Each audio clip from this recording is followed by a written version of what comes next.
Boa tarde, antofagenses, tudo bem? Eu sou Rafael Valim, doutorando em Teoria Literária e Literatura Comparada pela USP e criador do clube @Leituras do Cosme Velho, voltado para os contos de Machado de Assis. E hoje nós vamos conversar um pouco sobre o sexto romance de Machado, Quincas Borba. Nesse primeiro vídeo, que vocês podem assistir antes da leitura, eu irei comentar um pouco sobre o contexto geral de publicação da obra e também um pouco sobre o autor Machado de Assis. Então nesse vídeo eu irei fornecer também algumas dicas de leitura para que a experiência de ler Quincas Borba seja mais rica e interessante para todos vocês.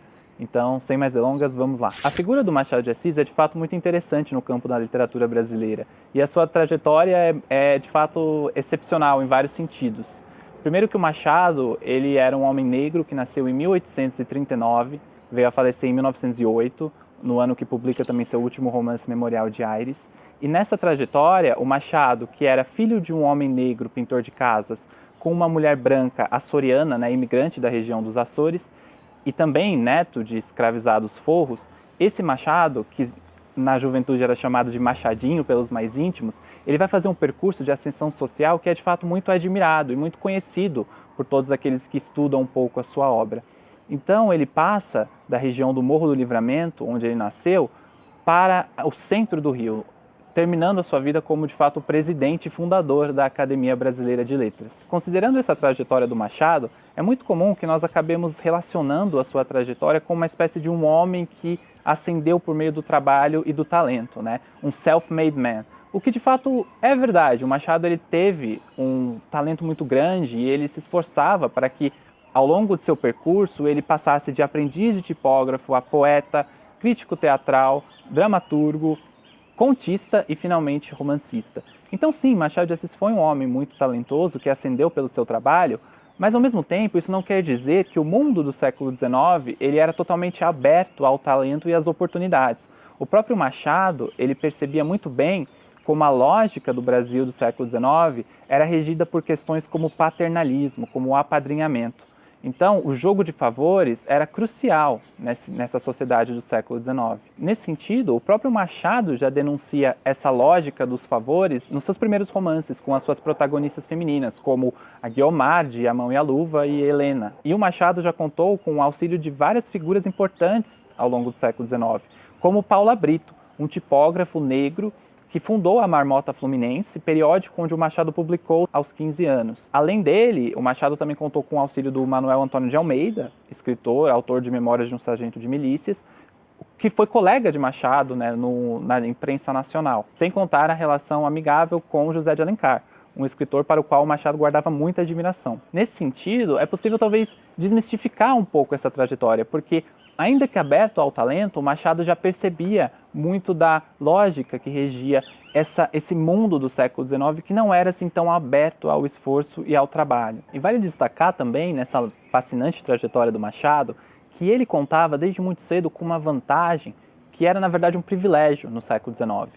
Ele sabia ler e escrever desde criança e, ao que tudo indica, seus pais também eram alfabetizados. Mesmo que ele não tivesse frequentado escola, essa vantagem era muito crucial, porque no século XIX o índice de analfabetismo era muito alto e a taxa de analfabetismo chegava a 80%, a mais de 80%. E isso foi coletado no primeiro recenseamento feito no Brasil em 1872. Então o fato de saber ler e escrever era muito importante nessa época. E o próprio Machado, junto de outros escritores, vai comentar essa escassez de público leitor ao longo de suas obras. Vale pontuar também que o Machado ele trabalhou como funcionário público exemplar por muitos e muitos anos. E uma de suas funções era chefiar uma seção do Ministério da Agricultura que acompanhava a aplicação da Lei do Ventre Livre.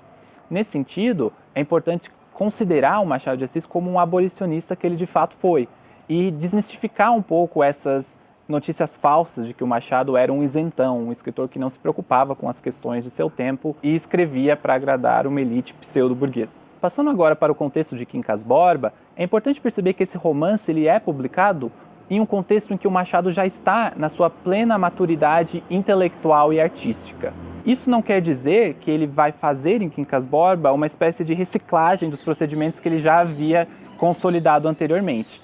Na verdade, esse romance ele dá muito trabalho para o Machado e se revela como uma verdadeira crise para esse escritor. Isso porque ele começou a ser publicado no ano de 1886, na revista de modas A Estação, e continuou por longo de 5 anos, até que foi finalizado em 1891. E esse período longo é de fato muito incomum para os padrões do século XIX, porque um romance de folhetim não costuma durar tanto. A crítica machadiana tentou entender um pouco dessa demora, e uma das hipóteses mais consistentes é a do crítico John Gladstone, que vê justamente nesse período em que o Machado escreve o romance uma possível resposta para essa crise. Vale lembrar que o Machado escreve em meio à abolição da escravatura, de 1888, e a proclamação da República, de 89. Esses momentos históricos acabam, de certa forma, dando a Machado novos impasses intelectuais, porque ele vê uma oportunidade de reescrever esse romance para responder a essas questões. O romance Quincas Borba, na verdade, se passa em algumas décadas anteriores, entre 1867 e 1871, período esse que pega os anos finais da Guerra do Paraguai e a implementação da Lei do Ventre Livre. A hipótese do John Gladstone nesse sentido é muito pertinente, porque ele vai ver já no Quincas Borba, em sua reelaboração ao longo dos anos, uma possível alegoria para o final do Império Brasileiro que aconteceu nesse momento em que o Machado está escrevendo. E quando a gente pensa nessa reescrita do romance, é importante considerar que a versão em folhetim que foi publicada ao longo desse período de 5 anos, ela é muito diferente da versão em livro, que saiu em 1891. O Machado ele mudou a ordem de capítulos, reescreveu trechos, eliminou outros, mudou o nome de personagens. Então o Quincas Borba ele é de fato muito incomum na produção do Machado, justamente por essas mudanças. É um livro que deu muito pano para manga e fez o Machado pensar e lapidar essa forma até que ela ficasse muito polida na forma de livro. Antes de passar então para essa forma em livro, que é a que a gente lê hoje em dia, talvez seja importante comentar um pouco da revista de moda A Estação, onde o romance foi publicado, e onde também saíram outros contos do Machado, como O Alienista, que também tem uma edição pela Antofágica. A revista A Estação, jornal ilustrado para a família, na verdade fazia parte de um empreendimento multinacional. Isso porque essa revista ela era inspirada numa revista de matriz alemã, chamada Die Modenwelt. E essa revista alemã, ela na verdade se pautava nos princípios da moda de Paris. Havia então uma espécie de salada cultural que no Brasil se torna ainda mais rica, porque aqui a Estação ela tinha 2 seções. Uma primeira, que era chamada de Crônica da Moda, na qual se publicavam várias ilustrações que seguiam as tendências da França, e essas ilustrações e gravuras eram produzidas na Alemanha e impressas aqui. Para além disso, a edição brasileira contava com um acréscimo, que era uma seção literária, e foi nessa seção que o Machado publicou as suas obras. A Estação, ela pregava uma ideia de ascensão social, e também era voltada para um público feminino mais urbano e moderno. Os valores da civilização burguesa, a moda, o bem vestir, uma indumentária luxuosa e chique, tudo isso faz parte desse imaginário que a revista cria. E é importante saber disso porque o Quincas Borba vai considerar esse perfil editorial dentro do romance. Então essa ideia de ascensão social que a revista prega vai ser fundamental para esse enredo. E é também curioso mencionar que como essa revista ela seguia os preceitos europeus, havia uma disparidade quando ela chegava no Brasil.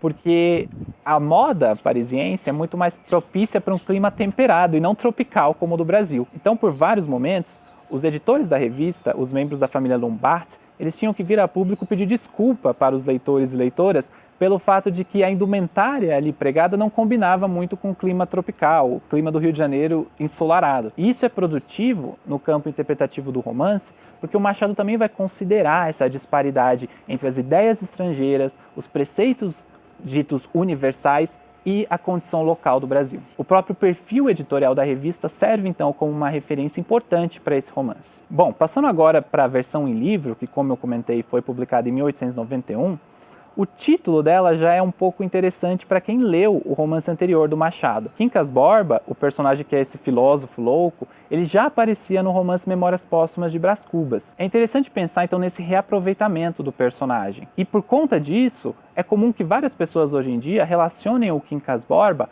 ao que a gente conhece como spin-off hoje em dia, uma série derivada, que provém de uma série principal, né? Um personagem que faz certo sucesso ali e é depois recriado numa nova série. E essa categoria, embora seja de fato muito tentadora, pode ser um pouco problemática no sentido interpretativo do romance. Isso porque o próprio Machado reconhece no prólogo da 2ª edição de Quincas Borba que o título talvez seja a única coisa que una os 2 romances, para além da forma. Mas mesmo a forma, o Machado vai dizer, é diferente, porque em Quincas Borba ela é um pouco mais compacta. É mais produtivo, então, pensar o Quincas Borba em seus próprios termos, pela dialética da ruptura e da continuidade.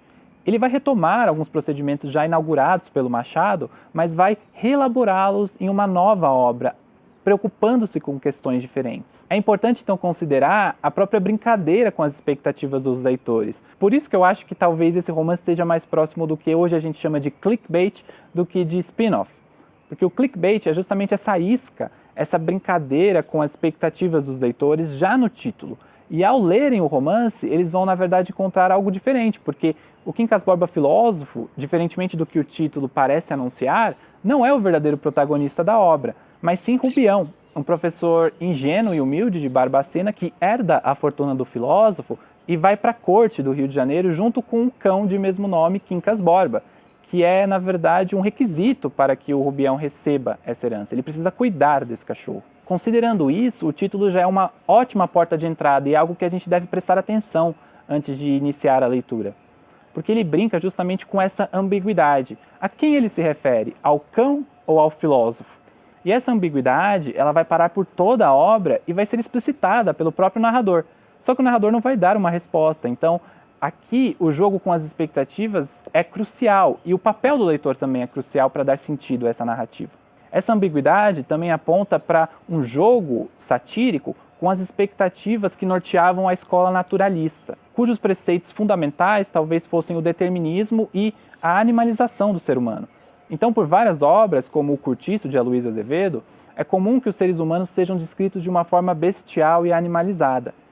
Aqui o Machado brinca com essas expectativas justamente ao trazer em questão as nuances que separam o animal do humano. Vale ponderar também que o Quincas Borba cão é tratado nesse romance com uma dignidade muito incomum, até para os próprios outros personagens. Ele é humanizado, de certa forma, o que faz lembrar um pouco o que o Graciliano Ramos faria anos depois com a Baleia, né, sua cachorrinha de vidas secas. Esse jogo com as expectativas também se refere a uma pergunta que vai parar ao longo de todo o romance. Quem de fato é responsável pelo seu próprio destino? Por que o fato de Rubião ser o protagonista e não constar no título do romance já aponta para os impasses da sociedade brasileira? Essas são questões que devem nortear a sua leitura. Isso porque o romance enquanto gênero, e aqui eu não estou me referindo à história de amor, mas sim ao gênero novelístico, ao gênero romance que é próprio da modernidade, que ascendeu ali com Dom Quixote e depois com os romancistas ingleses do século XVIII, é um gênero pautado na experiência individual e na agência individual no mundo.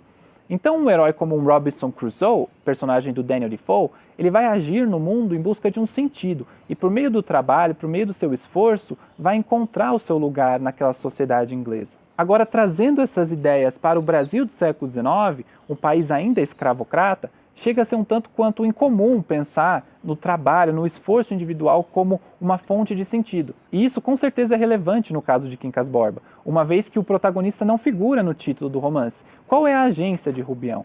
Qual é o seu poder de ação? Sobretudo pelo fato dele herdar uma fortuna e não trabalhar. O Machado então brinca justamente com a incorporação de ideias estrangeiras no solo brasileiro. E por isso a categoria de ideias fora do lugar, criada pelo crítico Roberto Schwartz, serve muito bem para entender esse dilema entre o cosmopolitismo e o localismo. Tudo aquilo que é europeu e como essas questões europeias chegam no Brasil sob diferente viés. Considerando todas essas questões, a primeira armadilha que nós devemos fugir é a de considerar o Quincas Borba como um livro inferior ou dependente do Memórias Póstumas de Brás Cubas. Na verdade, aqui, ele é um livro diferente e uma ruptura significativa também em vários sentidos na produção machadiana. Se a gente percebe isso, a gente consegue entender a importância do narrador em terceira pessoa, que é diferente dos outros romances mais famosos, Memórias Póstumas e Dom Casmurro, narrados em primeira. E esse narrador em terceira pessoa, ele é produtivo para o sentido dessa obra. Isso porque ele permite um campo de visão muito mais amplo. E esse campo de visão é importante nesse romance porque aqui nós estamos num contexto social um pouco mais avançado no tempo, no qual a mobilidade social ela é permitida em certa medida. Então é muito comum ao longo desse romance vários movimentos de ascensão e declínio, uma instabilidade das categorias hierárquicas e sociais. Nesse sentido, o narrador consegue captar esse microcosmo social que se forma ali na corte do Rio de Janeiro do século XIX. Ele consegue formar uma teia muito intrincada entre esses personagens, que se relacionam em formas de duplos, relações de oposição e de semelhança. O próprio par entre cão e filósofo já demonstra um pouco disso. Então é importante prestar muito atenção nesses núcleos narrativos que se entrelaçam. É um romance com enredos paralelos, que tem sim muitas relações entre si. E esse narrador, em terceira pessoa, é muito único no conjunto da ficção do século XIX, sobretudo por conta da sua fragmentação. Ele é um narrador que faz um movimento de distanciamento e de proximidade o tempo todo. Em algum momento, ele se distancia dos personagens, faz digressões, comenta o próprio ato de escrever, fazendo com que Quincas Borba seja um romance sobre romance, uma metaficção. Esse narrador em terceira pessoa, distanciado, em alguns momentos ele vai se aproximar da mente dos personagens por meio do discurso indireto livre. A subjetividade desses personagens, o que eles estão pensando, é incorporado à forma do romance e mescla-se com a própria perspectiva e voz do narrador. Essa fragmentação é algo muito importante nesse romance, então vale a pena se atentar a isso. Outros pontos que vocês devem prestar atenção nessa leitura são, por exemplo, a explicação do humanitismo e as metáforas ali acionadas para explicar essa filosofia do Quincas Borba. Tente sempre relacionar os debates ali feitos com a nossa vida, com o dia de hoje. O humanitismo vai pregar, por exemplo, que os indivíduos são bolhas transitórias e que as opiniões dos indivíduos não interessam. Vale se questionar, será que a sua opinião enquanto indivíduo de fato interessa para a sociedade, para o mundo, para você mesmo? Relacionar com os dias de hoje facilita muito o entendimento dessa pseudofilosofia que está sendo ali criticada pelo Machado. Tente prestar atenção também no espaço desse romance, que é uma espécie de narrativa entre o campo e a cidade, ou a província e a corte. Preste atenção nos nomes de ruas mencionados na obra, porque eles muitas vezes compõem um papel alegórico e metafórico na trajetória desses personagens. E não deixe de perceber também a ironia, porque se você deixa isso passar, você acaba naturalizando certos comentários feitos por esse narrador em terceira pessoa, que na verdade são frutos de crítica do Machado. O estilo machadiano é esse estilo, então, em que as coisas mais cruéis e talvez que causem mais indignação são ditas de um modo ameno e aparentemente indiferente, objetivo. E nesse sentido, o Machado ele consegue fazer com que nós, enquanto leitores, nos inquietemos com a própria crueldade humana ali exposta de modo tão indiferente. E é preciso tomar esse cuidado para não normalizar essa crueldade. O leitor que o Machado de Assis pede é um leitor que tem 4 estômagos no cérebro, como ele vai dizer no romance Esaú e Jacó. Ou seja, aquele leitor que passa e repassa as informações ali digeridas, ele repensa aquilo que está sendo apresentado a ele, até de fato chegar ao processo de interpretação. É esse perfil de leitor que o Quincas Borba vai acionar. E ser um leitor com 4 estômagos pode ser um tanto quanto divertido, na verdade não é um peso a ser carregado. Esse romance ele tem então muitos personagens ricos, que podem criar graus de identificação. Sendo assim, vá até Quincas Borba com curiosidade, como um leitor que está lendo de fato uma história muito chamativa e interessante. E o percurso dessa leitura com certeza vai render bons frutos e uma experiência de leitura muito agradável. Eu espero então que vocês possam se apaixonar ainda mais, ou pela primeira vez, pela prosa do Bruxo do Cosme Velho e pela mágica ali que ele opera com as palavras. Então, boa leitura para vocês e até o próximo vídeo.